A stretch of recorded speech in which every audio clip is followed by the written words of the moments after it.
আসসালামু আলাইকুম। বাংলাদেশ বেতার রংপুর স্থানীয় খবরে আমন্ত্রণ জানাচ্ছি ফারসানা আক্তার মিথিলা।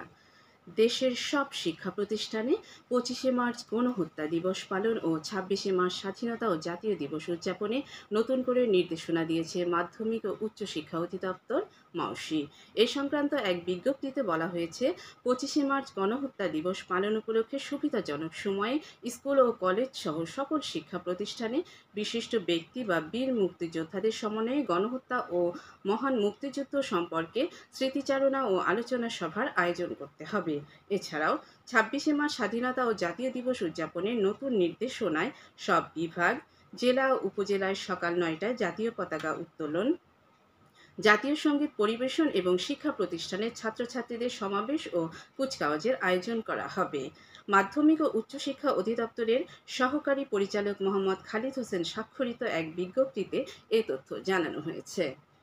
আগামী ২৫শে মার্চ গণহত্যা দিবস পালন ও ২৬শে মার্চ মহান স্বাধীনতা দিবস উদযাপনের লক্ষ্যে লালমনিরহাটের হাতীবান্ধা উপজেলায় এক প্রস্তুতিমূলক সভা গতকাল অনুষ্ঠিত হয়েছে। উপজেলা পরিষদের হলরুমে উপজেলা নির্বাহী কর্মকর্তা মোহাম্মদ শামীম মিয়া এতে সভাপতিত্ব করেন।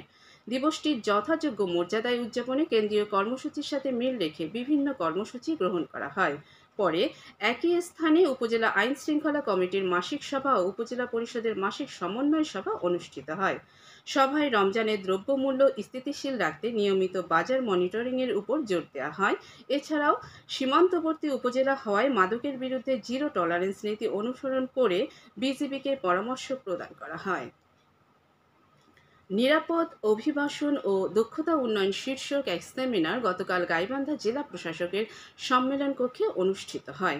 এতে প্রধান অতিথি ছিলেন ডেপুটি কমিশনার চৌধুরী মোয়াজ্জম আহমদ। জেলা প্রশাসনের সহযোগিতায় কারিগরি প্রশিক্ষণ কেন্দ্র, জনশক্তি কর্মসংস্থান ও প্রশিক্ষণ ব্যুরো এবং শ্রম ও বৈদেশিক কর্মসংস্থান মন্ত্রণালয় এই সেমিনারের আয়োজন করে। রংপুর সিটি কর্পোরেশন এলাকায় ১০টি স্থানে আজ সাশ্রয়ী মূল্যে টিসিবির পণ্য তেল, ডাল, ছোলা, চিনি ও খেজুর বিক্রি করা হচ্ছে।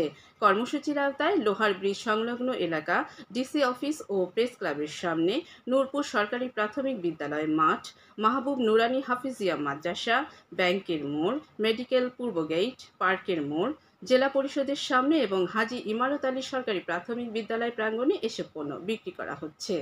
প্রতিটি স্থানে ৪০০ জন করে ভোক্তা এসব পণ্য সাশ্রয়ী মূল্যে কিনতে পারবেন। জয়পুরহাটের পাঁচবিবি উপজেলায় গ্রামীণ জিসি চক্ষু হাসপাতালের আয়োজনে দিনব্যাপী ফ্রি চক্ষু চিকিৎসা এবং ছানি রোগী বাছাই ক্যাম্প গতকাল অনুষ্ঠিত হয়েছে। উপজেলা পরিষদ চত্বরের শহীদ আলাউদ্দিন মিউনিসিপ্যাল স্কুল প্রাঙ্গণে আয়োজিত এই চক্ষু ক্যাম্পের উদ্বোধন করেন অধ্যক্ষ আনিসুর রহমান বাচ্চু। ক্যাম্পে প্রায় শতাধিক চক্ষু রোগীকে ফ্রি চিকিৎসা সেবা প্রদান এবং বাছাইকৃত ছানি পড়া চক্ষু রোগীদের স্বল্প মূল্যে ছানি অপারেশনের ব্যবস্থা করা হয়। লালমনিরহাট সদর উপজেলার কুলাঘাট ইউনিয়নের বড়বাড়ি রোড এলাকায় পুলিশের বিশেষ অভিযানে বিদেশি পিস্তল ও ৫০ বোতল ভারতীয় ফেন্সিডিল সহ ৩ মাদক কারবারিকে গ্রেফতার করেছে সদর থানা পুলিশ। এ সময় তাদের বহন করা একটি মাইক্রোবাস আটক করা হয়।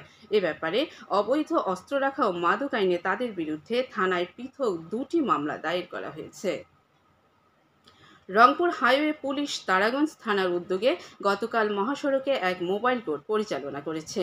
রংপুর সৈয়দপুর মহাসড়কের যানজট নিরসন সহ শৃঙ্খলা ও নিরাপত্তা নিশ্চিত করার জন্য নির্বাহী ম্যাজিস্ট্রেট ও তারাগঞ্জ উপজেলা নির্বাহী অফিসার মোহাম্মদ রুবেল রানা এই মোবাইল কোর্ট পরিচালনা করেন। এ সময় মহাসড়কে চলাচলকারী অবৈধ ত্রুটিপূর্ণ বিভিন্ন যানবাহনের বিরুদ্ধে আইনগত ব্যবস্থা নেওয়া হয়। আসন্ন ঈদ উল ফিতর উপলক্ষে গাইবান্ধার পলাশবাড়ী উপজেলার মহদীপুর ইউনিয়নের দরিদ্র, অসহায় ও দুস্থ মানুষের মাঝে আজ ভিজিএফের চাল বিতরণ শুরু হয়েছে। সকালে এই কর্মসূচির উদ্বোধন করেন স্থানীয় ইউনিয়ন পরিষদ চেয়ারম্যান আজাদুল সরকার। ভিজিএফ কর্মসূচির আওতায় ইউনিয়নের ৯টি ওয়ার্ডে ৫,১৯০ জন দরিদ্র, অসহায়, দুস্থ মানুষের মাঝে প্রত্যেককে ১০ কেজি করে চাল বিতরণ করা হচ্ছে। National doctors forum NDF Rangpur জেলা শাখার উদ্যোগে দোয়া ও ইফতার মাহফিল গতকাল নগরীর এক ক্যাফে মিলনায়তনে অনুষ্ঠিত হয়। এতে প্রধান অতিথি ছিলেন বাংলাদেশ জামায়াতে ইসলামীর কেন্দ্রীয় নায়েবে আমির ডাক্তার সৈয়দ আবদুল্লাহ মোহাম্মদ তাহের। এনডিএফ এর জেলা সভাপতি ডাক্তার আতিকুজ্জামানের সভাপতিত্বে অনুষ্ঠানে বিশেষ অতিথি ছিলেন ন্যাশনাল ডক্টরস ফোরাম এনডিএফ কেন্দ্রীয় কমিটির মহাসচিব অধ্যাপক ডাক্তার মাহমুদ হোসেন এবং রংপুর বিভাগীয় সহ সভাপতি ডাক্তার মোহাম্মদ হোসেন। এবারে জানিয়ে দিচ্ছি সাহারি ও ইফতারের সময়সূচি। রংপুর ইসলামিক ফাউন্ডেশনের দেওয়া সময়সূচি অনুযায়ী আজ রংপুরে ইফতার হবে সন্ধ্যে 6:13 এবং আগামীকাল সাহারির শেষ সময় ভোর 4:48। সবশেষে আবহাওয়া। আজ সন্ধ্যে 6টা পর্যন্ত পূর্বাভাসে বলা হয়েছে দেশের অভ্যন্তরীণ নদীবন্দরগুলোর জন্য কোনো সতর্কবাণী নেই এবং কোনো সংকেতও দেখাতে হবে না। খবর শেষ হলো। আমাদের পরবর্তী স্থানীয় খবর প্রচারিত হবে বেলা 2টা বেজে 5 মিনিটে।